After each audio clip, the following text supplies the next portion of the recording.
जाग सकता है तो हमें क्यों नहीं जागना चाहिए।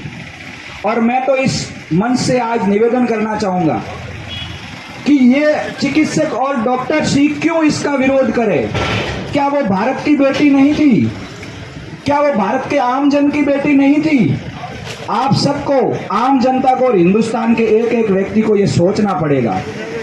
हम लोग कहते हैं बेटी बचाओ बेटी पढ़ाओ, माँ बाप ने बेटी पढ़ा तो ली लेकिन हमारा शासन उसको बचा नहीं पाया। इससे कोई दुर्भावना की बात, गलत बात नहीं हो सकती। ये सोचने वाली बात है। जो यहाँ मंच पर, यहाँ मेरे साथ में सदन में बैठे हैं, जो भी बेटियों का पिता है वो इस दर्द को आज समझ रहा होगा। हम 78 साल की आजादी के बाद भी हमारे देश में बेटी असुरक्षित क्यों हैं? दो महत्वपूर्ण विषय को लेकर मैं भूमिका बांध रहा हूं। उसके बाद हमारे जो भी सीनियर चिकित्सक के बारे में काफी जानकारी मिली अपने को, और हर साल मिलती है। तो मूलभूत अधिकार के साथ साथ में कर्तव्य अपन निभा रहे हैं। वो बच्ची भी अपना कर्तव्य ही निभा रही थी, वो कोई काम करने नहीं बैठी थी, लेकिन कर्तव्य के साथ में उसके अधिकारों का हनन हुआ है। और अधिकारों के हनन होने पर आवाज उठाना अपना मौलिक अधिकार है, और मौलिक अधिकार के लिए हम एकत्रित हुए हैं और उसी के खिलाफ अपन ज्ञापन देंगे। अभी 11 बजे का टाइम रखा है। बहुत बहुत धन्यवाद। जय हिंद, जय भारत। और आगे भी निवेदन है कि इसी तरह की एकता बनाए रखें। स्वास्थ्य होने का कारण है, हमेशा पीड़ित आता है हॉस्पिटल में, एक अपना दुगड़ा लेके आता है जो शारीरिक होता है। शारीरिक पीड़ा बहुत मुश्किल से सहन होती है, और उसके बारे में 2 शब्द अगर वो बोल दिया, जल्दी कर दिया, अपने को थोड़ा सुनना चाहिए। समस्या तब होती है जब सिर पानी से ऊपर जाता है, गाली गलौज में कन्वर्ट होता है या पर्सनल कटास होता है, वहां जाके समस्या चालू होती है। सहन करने की शिक्षा हमको पहले दिन जब शपथ लेते हैं तब दी जाती है कि हे भगवान, हमको किसी के रोग पे हमारी जीविका निर्भर है, पर आपने हमको इसका निमित्त मात्र बनाया। बीमारी तो ठीक भगवान करता है, लेकिन हमें निमित्त मात्र एक माध्यम बनाया है, और हमारी रोजी उस पर। लेकिन आपने इस लायक समझा, हम पूरे तन मन धन से आपकी सेवा करेंगे, और हमारी सेवाओं में कोई कमी नहीं रह जाए, ऐसी हमको शक्ति प्रदान करना। और उस ऐसी भावना लेते हुए हम आपके लिए दिन रात आपकी सेवा में लगे रहते हैं। आप 3 बजे फोन करें, 5 बजे करें, 6 बजे करें, कोई भी अगर 1 किलो शक्कर लेनी हो मार्केट में, एक बंदा खोल के दुकान दिखा दे 2 बजे, या कोई भी ऐसा मार्केट में कपड़ा 1 मीटर चाहिए लेके दुकान खोल के बता दे, नहीं आएगा। लेकिन आपका हक है, मैं आपको अधिकार भी देता हूं और हक भी देता हूं कि आप हमें फोन करिए, लेकिन करिए वाजिब कार्य के लिए, अपनी इमरजेंसी के लिए। पाँव में खुजली आने के लिए मत जगाइए मुझे, या घर के कले के लिए हमको मत जगाइए, क्योंकि हमारी भी पर्सनल लाइफ है, बीवी बच्चे हैं। ठीक है, हमको 8 घंटे मुश्किल से मिल पाते हैं। मेरे को पता नहीं 8 घंटे प्रॉपर 18 साल में सोया हूँ, नहीं सोया। कभी डिलीवरी का, कभी एक्सीडेंट का, कभी किसी के कुछ, कभी किसी रिश्तेदारी में, कभी कोई जानकारी के, कभी दोस्त के, हमेशा लगे रहते हैं। लेकिन मुझे ये समझ में नहीं आता कि पूरे 365 दिन में सेवा करते हुए हमको एक दिन हमसे कुछ कमी 1% रह गई कहीं भी। मानवीय बोले, इंसान है, गलतियां होती हैं, हर एक से होती है, आपसे भी होती है, हमसे भी होती है। तो क्या अभी 1% के लिए आप 100% हमको मार डालेंगे, हमारे काज फोड़ देंगे, एजिटेशन करेंगे? ये कहाँ है? ये कहाँ लिखा हुआ है भाई कि आप 100%, 99% हमने काम किया, उस पर पानी 1 दिन में फेर देते हो?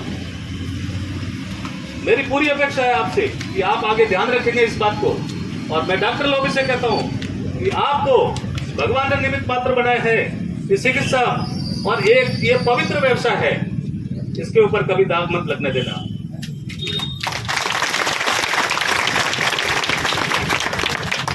क्योंकि अगर दाग एक पे लगता है तो जिम्मेदार 100 के 100 होते हैं। अगर बिनमा में किसी चिकित्सक से कोई गलती हो तो मैं जिम्मेदारी लेता हूं एक चिकित्सक होने के नाते कि वो मेरी भी शामिल है गलती। क्योंकि ये कोई एक निमित्त मात्र का व्यवसाय नहीं है, एक आदमी का व्यवसाय नहीं है, ये पूरे के पूरे भारत या चिकित्सा जगत का व्यवसाय है। और उसके अंदर आप गलती करें तो बिल्कुल माने कि हाँ मेरे से मानना चाहिए, क्यों नहीं मानेंगे, लेकिन अपने की लिमिटेशन है। अपन 100% देने की कोशिश कर सकते हैं, किसी के अंदर जान डालना अपने को भगवान ने भी नहीं दिया है, ऊपर वाला ने भी नहीं दिया है। तो अपने पास में स्टीयरिंग है जिसको बहुत अच्छी तरीके से अपन लैंड कर सकते हैं। और मैं भगवान से प्रार्थना करता हूँ और आपसे अपेक्षा करता हूँ कि अपना मेल जोल तालमेल ये बना रहे और हम हमारी तरफ से किसी भी तरह की कोई कमी नहीं आने देंगे। अपने चिकित्सा व्यवसाय में आपके तन मन धन से पूरी कोशिश करेंगे कि हम 100% चिकित्सा सुविधा दें आपको, और आपसे अपेक्षा है कि आप हमारी हेल्प करें। हमारी इस विपत्ति में जहां कहीं हम फंसते हो तो आम पब्लिक से गुजारिश है कि हमारे साथ खड़े हो। हम आपसे यही अपेक्षा करते हैं। धन्यवाद। जय हिंद, जय भारत।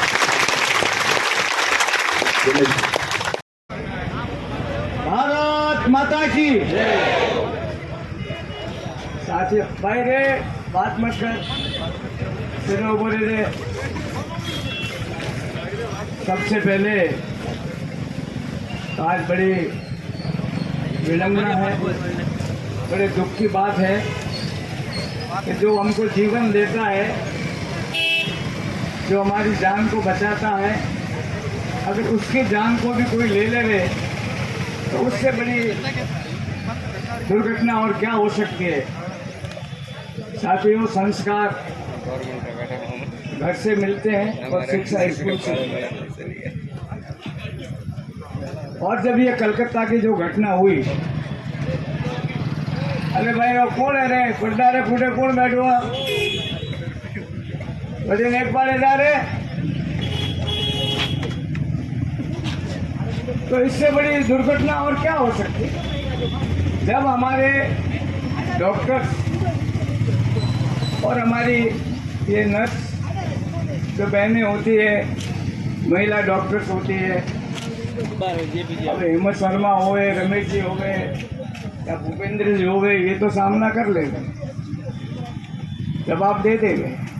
यंग डॉक्टर से जो हमारे अनुभवी हैं, लेकिन ये मेरी माता और बहनें, ये किसको जवाब दे।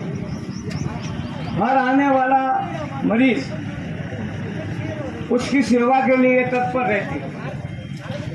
ये जाति धर्म किसी का नहीं देखती।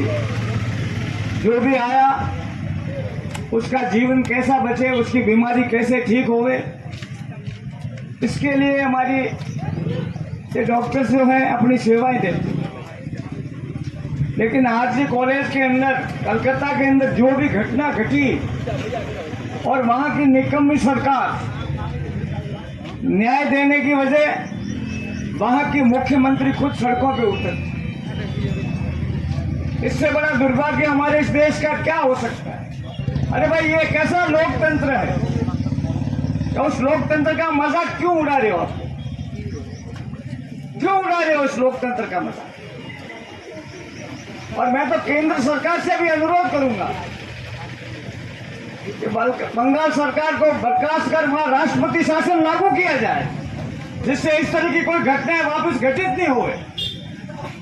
अगर आप किसी भी डॉक्टर्स को सुरक्षा दे नहीं सकते हो, उसकी जान चली जाती है, 8 दिन 10 दिन हो गए, उसके बाद भी एक ही आरोपी अभी तक अरेस्ट हुआ है, दूसरे लोग कहाँ। बहुत बड़ी शर्मनाक बात है। और हमारे मित्र रमेश जी ने मुझे तो बताया नहीं कि मेरे साथ इस तरह की घटना हुई, और ऐसी घटना हुई तो हम से हम लोगों को तो बताओ आप। उसको ठोकते ठोकते ले आते थे हम लोग, ऐसा थोड़ा ही है। अगर हमारे आपके साथ कोई ऐसा व्यवहार करे, किसी डॉक्टर के साथ ऐसा व्यवहार होए, तो ऐसे दरिंदों को भी हम माफ़ नहीं करते। इंसान की खाल में छुपे हुए जो भी भेड़िए हैं, अगर किसी डॉक्टर, किसी नर्स के साथ अगर किसी तरह का कोई भी गलत व्यवहार करेंगे, अगर कोई आवे या नहीं आवे, सभी सुन ले, कोई आवे तो नहीं आवे, खून देते हो, खून लेना भी पड़ेगा कभी। अगर ऐसे दरिंदों का खून भी लेना पड़ेगा, ये ध्यान रखो। और मैं आप सभी डॉक्टर्स एसोसिएशन जितने भी विराजमान हैं हॉस्पिटल के, उनको तहे दिल से ये आश्वासन देता हूं कि अगर किसी तरह की आपके साथ कोई भी अन्याय होता है, तो आप कभी भी हमें आवाज़ दो, हम आपके साथ खड़े रहेंगे। जय हिंद, जय राजस्थान, जय भारत।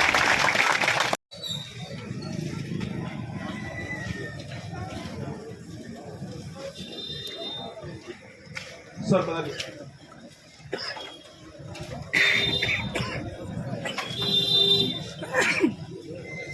मेरा आप सबसे विनम्र अनुरोध है, देश की सेवा रक्षक, चाहे वो हमारे स्थानीय पुलिस के कार्मिक हो चाहे सैनिक हो, वो देश के लिए काम करता है। और चिकित्सक समाज को निरोगी रखने के लिए, अब एक गायनेकोलॉजिस्ट को देखिए, एक सर्जन को देखिए, फिजिशियन को देखिए, एनेस्थेटिक को देखिए, वहाँ ओटी की टेबल पे जब किसी का बीपी डाउन होता है, उसके स्तर बाहर होते हैं, उस समय भगवान का रूप लिए हुए ये एनेस्थेटिक होते हैं। सर्जन जब खाना खा रहा होता है, फोन आता है हॉस्पिटल से कि जिसको आपने ऑपरेट किया उसको हल्की सी प्रॉब्लम हो रही है, उसका खाना रुक जाता है बीच में।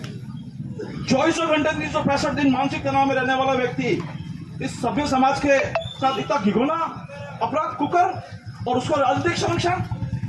जैसा कि शेखर जी ने कहा और मेरे पूर्व वक्ताओं ने कहा, हम समाज के अभिन्न अंग हैं, हमें कुछ नहीं चाहिए, हमारे साथ से मान सम्मान चाहिए।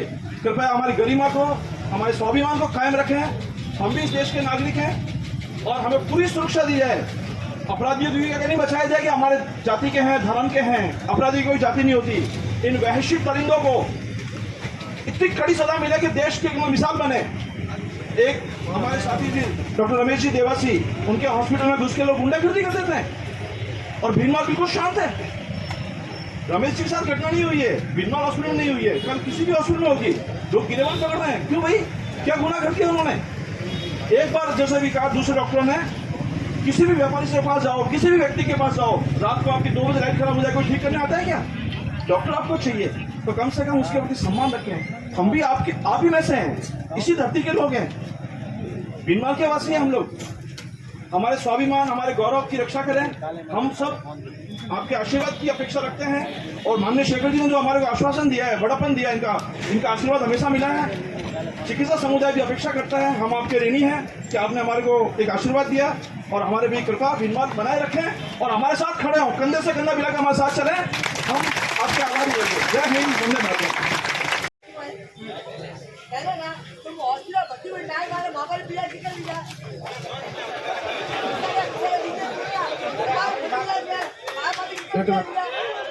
जैसा कि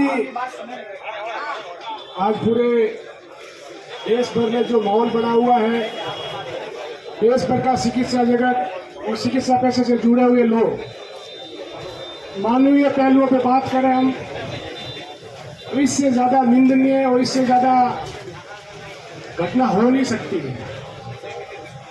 एक रेजिडेंट डॉक्टर 36 घंटे ड्यूटी करते हुए जब अपनी सुरक्षा के साथ में रात को विश्राम करने जाता है, तो अपने ही समाज के कुछ दरिंदों द्वारा जिस प्रकार का कृत्य किया जाता है, वो उस कृत्य को अपनी समाज के मानवीय लोग, जैसा कि पूर्व वक्ताओं ने कहा कि हमारा बेटा ऐसा बेटा वो बेटा है, तो इससे ज्यादा इस समाज के लिए दरिंदगी और कलंकी का कोई विषय हो नहीं सकता।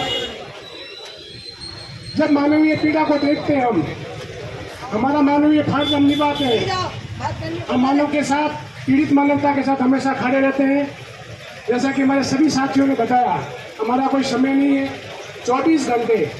कोई भी ऐसा इंसान आके मुझे कह दे कि नहीं डॉक्टर साहब आपने हमारा फोन रिसीव नहीं किया, हमारे को सही जवाब नहीं दिया, या हमारा इलाज में कोई कोताही बरती, हमारी जितना होता है हमारी 100% ईमानदारी के साथ मेहनत करते हैं। और हर चिकित्सा वर्ग से जुड़ा हुआ आदमी, चाहे नर्सिंग स्टाफ हो, लैब टेक्नीशियन हो, इमरजेंसी स्टाफ हो, चाहे डॉक्टर हो, चाहे पैरामेडिकल स्टाफ हो, हर आदमी अपनी कोशिश करता है, मेहनत करता है। वो सिर्फ अपने जो ज्ञान अर्जन किया है, मेहनत करके उसकी कोशिश कर सकता है, उस ज्ञान को अप्लाई कर सकता है। न किसी के हाथ में किसी की जान भरने की क्षमता है, न कोई किसी को मारना चाहता है। लेकिन मानव समाज में जो अराजकता का माहौल बना हुआ है, उसके पीछे कहीं न कहीं कुछ ऐसी ताकतें हैं। वो ताकतें उनको हमेशा या तो मोटिवेट करती है या हमारे खिलाफ भड़काने का कार्य करती है। तो हम सब नागरिक हैं, सभ्य समाज में रहते हैं और व्यक्तिगत पर्टिकुलर हिमाल और आसपास की जनता और पूरे जालौर जिले की जनता के साथ साथ पूरे देश में जो करते हुआ है, मानवीय पहलुओं को देखते हुए, एक सोती हुई महिला के साथ में दरिंद के आते हैं, बलात्कार करके चले जाते हैं, गैंग रेप होता है, मर्डर होता है, और फिर वही सरकार है उसको सही ठहराती है। हमारा गांधी का देश है, शांति और अहिंसा का देश है, और शांति और अहिंसा के साथ हम अपनी अधिकारों के साथ मांग करते हैं। हम कर्तव्य के साथ साथ अधिकार भी चाहते हैं। हमारा कर्तव्य है, हम काम कर रहे हैं। लेकिन हमारे अधिकार सुरक्षित नहीं है, हमारा परिवार सुरक्षित नहीं है, हम सुरक्षित नहीं है, तो किस काम के अधिकार और किस काम के कर्तव्य। हम हर साल 15 अगस्त 26 जनवरी को मनाते हैं, गणतंत्र दिवस मनाने स्वतंत्रता दिवस 2 दिन पहले हो गया है। किस बात की स्वतंत्रता है हमारे को, जब हमारे अधिकार ही सुरक्षित नहीं है। हमारे मानवों ने कहा था, पुराने महामानवों ने, जिन्होंने संविधान बनाया था, उन्होंने कहा था कि आपको कर्तव्य के साथ साथ आपके अधिकार भी दिए जाते हैं। आप कर्तव्य करोगे तो आपके अधिकार सुरक्षित रखे जाएंगे। जब ऐसी घटनाएं होती हैं तो पूरे मानव समाज को कलंकित करती है।